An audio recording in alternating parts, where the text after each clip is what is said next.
Hi there, fourth graders and anyone else who's watching. I'll give a shout out to the Care children in Vermont. Hi, Henry, Ren, and Lane, and Baby Care on the way. I know that you're watching now too. I have a story today that I thought of because it was so beautiful out. I didn't have a chance to really prepare anything for choosing a longer read aloud like I said I was going to do last night. But I did find this, which is written by the same author as Too Many Hopkins, which I read last week. This is by Tomie DePaola, and it's called Haircuts for the Woolseys. I think this is appropriate for a couple of reasons. One, a lot of people in my house need a haircut now that we've been home for almost 2 weeks, especially the boys. The girls, we can put it up in a braid and a ponytail and hide it for a while. The boys, however, are looking kind of shaggy. The nice weather today also reminded me of this book because it's about springtime and what happens to sheep in the springtime.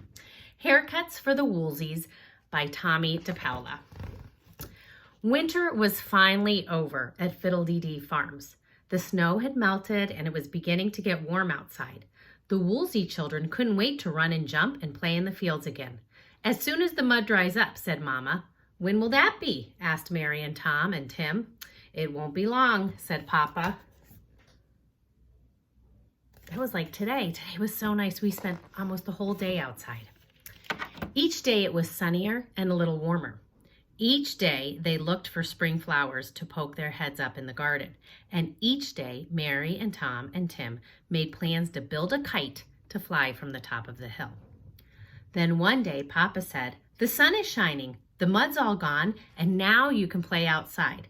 "Hooray!" shouted Mary and Tom and Tim.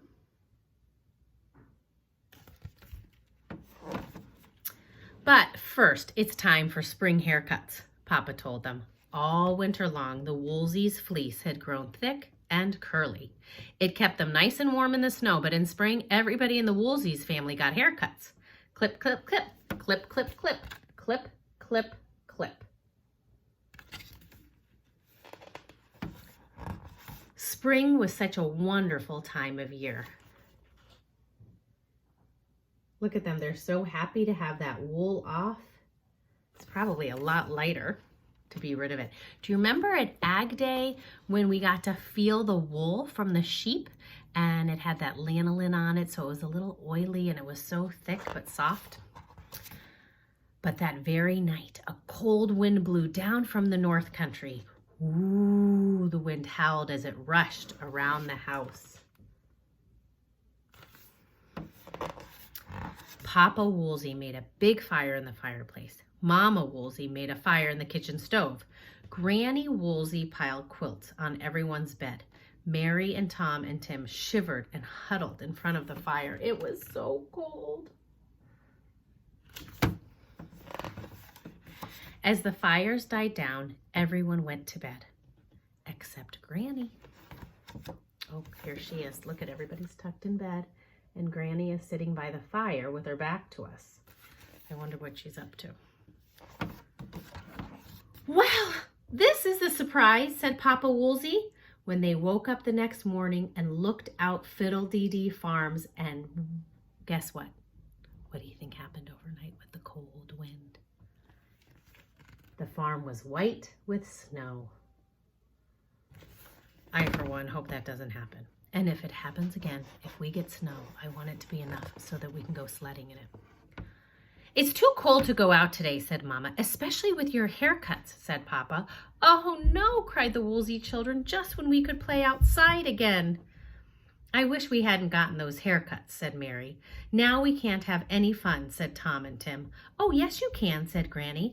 "I've been busy all night." Wait till you see what she made them. I can get the page to turn here. And Mary and Tom and Tim had a grand time outside wearing their haircuts, which Granny had made into new sweaters.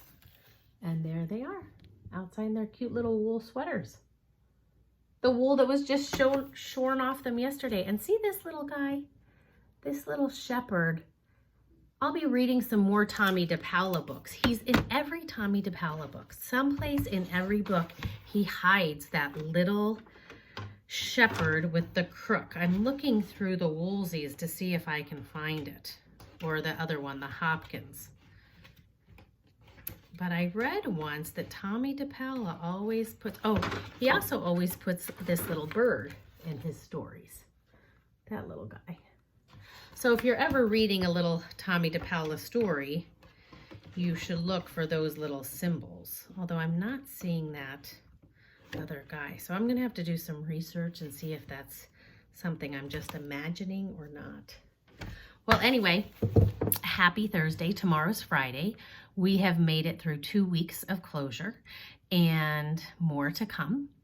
And I will be in touch with your families and we'll be doing more together next week. I will be back with a story tomorrow. We'll do something fun for Friday. Have a great night. I miss you all. Bye.